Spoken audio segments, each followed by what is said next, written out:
What's happening, YouTube? Today I thought why not and record this whole segment in 50 frames per second, also known as 60 frames per second if you're on the other side of the field.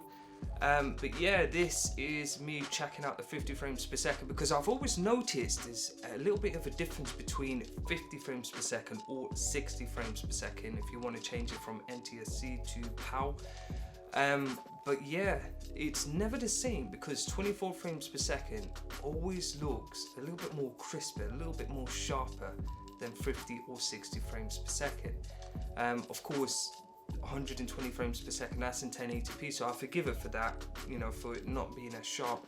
But yeah, 50 frames per second, I'm shooting this at 50 frames per second, so when I do slow it down to 25 frames per second, I'll let you guys know the difference. But yeah, this is what it looks like. You know, I don't know the actual outcome because I've never actually done a talking headshot in my home at such a high frame rate. But yeah, the motion sensing, the actual shutter speed and lag it's weird. I can actually see it in the screen. There's no blur whatsoever. It gets a bit crazy if I were to do it at 120 frames per second, but it doesn't capture any audio. So yeah, we're just stuck at 50 frames per second. Notice everything's a lot more smoother, you know.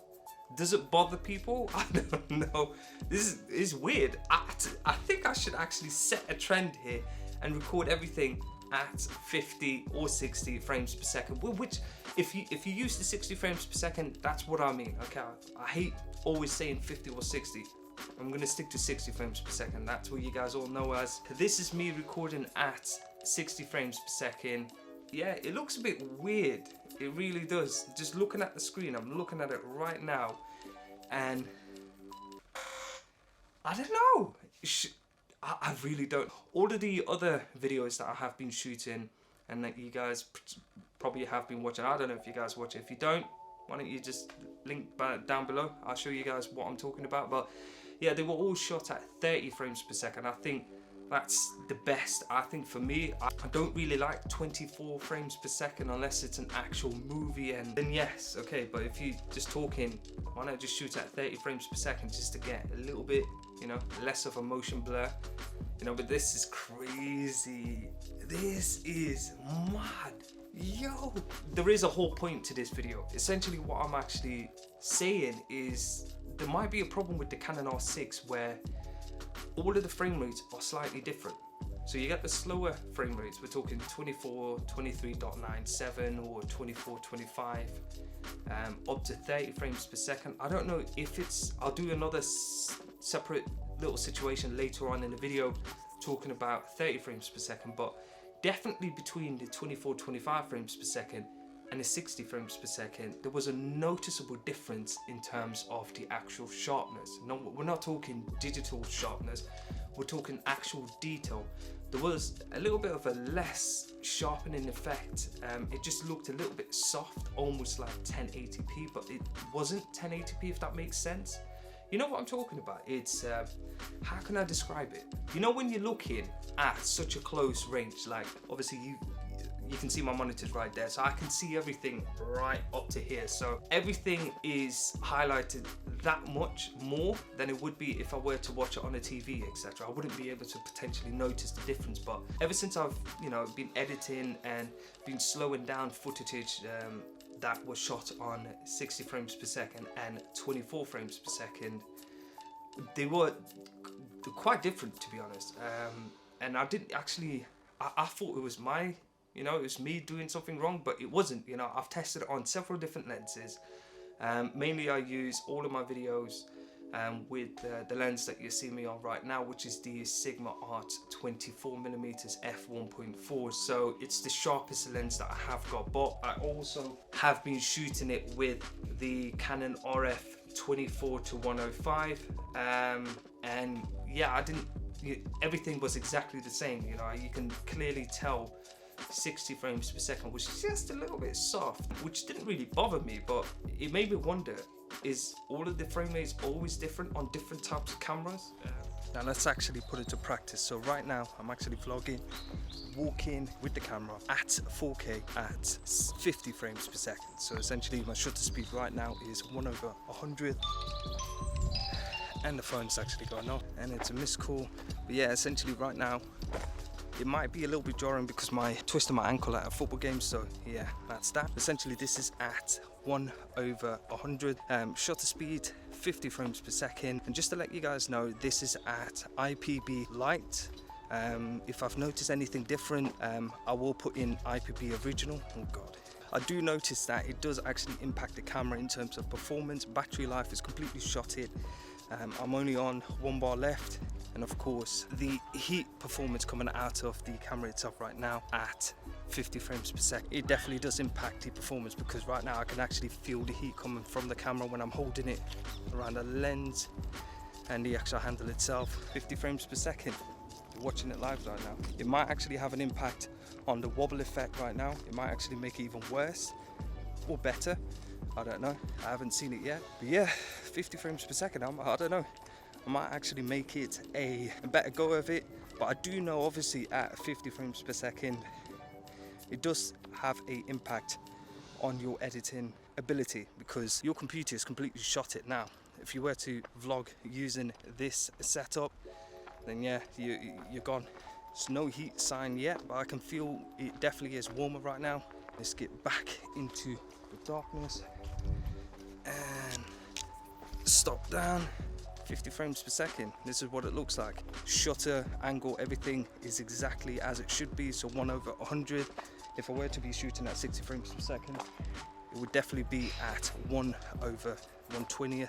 ISO is still at 800, which is native for C-Log 3, which I'm shooting at right now. f1.4 using the Sigma Art 24mm. This is a freaking heavy setup. And yes, here we are, still at 50 frames per second. I do apologize, I was supposed to actually make 2 separate little videos of me just walking around, one at 25 FPS and the other one at, of course, 50 FPS. However, I didn't anticipate that, of course, shooting a vlog 15 minutes does actually have an impact on your battery life on your camera, which in this case, that's exactly what's happened. However, I will retry that again, maybe sometime later on. However, yeah, this is just at 50 frames per second. This entire timeline will be at 50 frames per second. That way, obviously, I'll be able to actually show you the difference in motion blur. Yes, since we're here right now, this is, of course, what 50 frames per second actually looks like. Just real, just normal, super smooth. But yeah, let's just change it up and go back down to 25 frames per second. Switch it back. And here we are currently back at 25 frames per second. This is exactly what you would be, you know, used to, accustomed to with all the other videos that you would actually see on YouTube.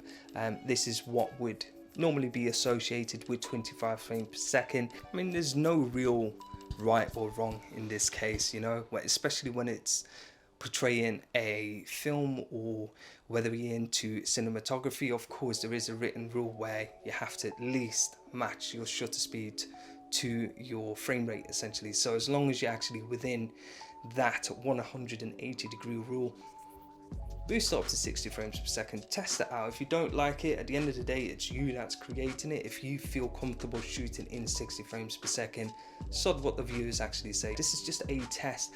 Obviously, I will link a couple of YouTubers down below as who would actually explain in terms of storytelling and why you would actually want 24 frames per second, or why you would want, you know, 30 frames per second or 60 frames per second. But yeah, to be fair, you know, I might actually be setting a trend here right now. I might actually be the one that actually be starting it out and just record at 60 frames per second.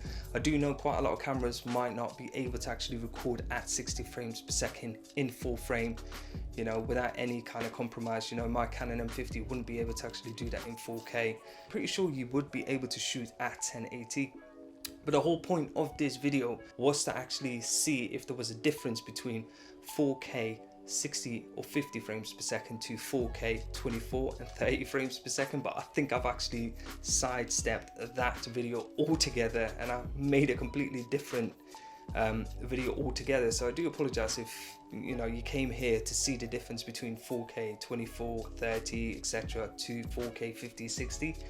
If that's exactly what you want to see, then mark it down below. I will make a complete separate video about that, because I don't know, I started out vlogging with 50 frames per second. I was like, wow, okay, this is really weird, you know, especially playing it back on my 34-inch monitor. So alright guys, just to let you guys know, this is what I'm actually watching when I'm playing back 60 frames per second or 50 frames per second in H.265 10-bit 422 IPB compression. You know what, everyone actually complains about Canon and their file format and compression and everything like that. It's because of this is what I mean.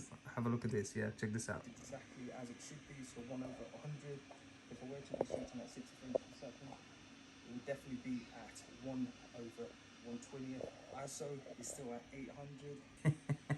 But basically, yeah, this is exactly what I can actually see it. So it's an absolute bitch to actually edit in real time. So it gets really bad. So when if there's any mistakes, I've had enough. I couldn't actually see properly, so I'm practically almost editing blindly, to be honest. So yeah, this is what you guys actually see. So it just looked completely odd, especially.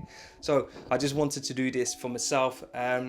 But yeah, I will make a separate video altogether in regards to seeing if there is a legitimate difference between 50-60 frames per second compared to 24-25 frames per second and 30 in the mix if you wanted to see that as well. But yeah, this is just a video of me just messing about with the frame rates on the Canon EOS R6. I do hope you did enjoy this little video, and of course I will see you guys in the next one. Peace out.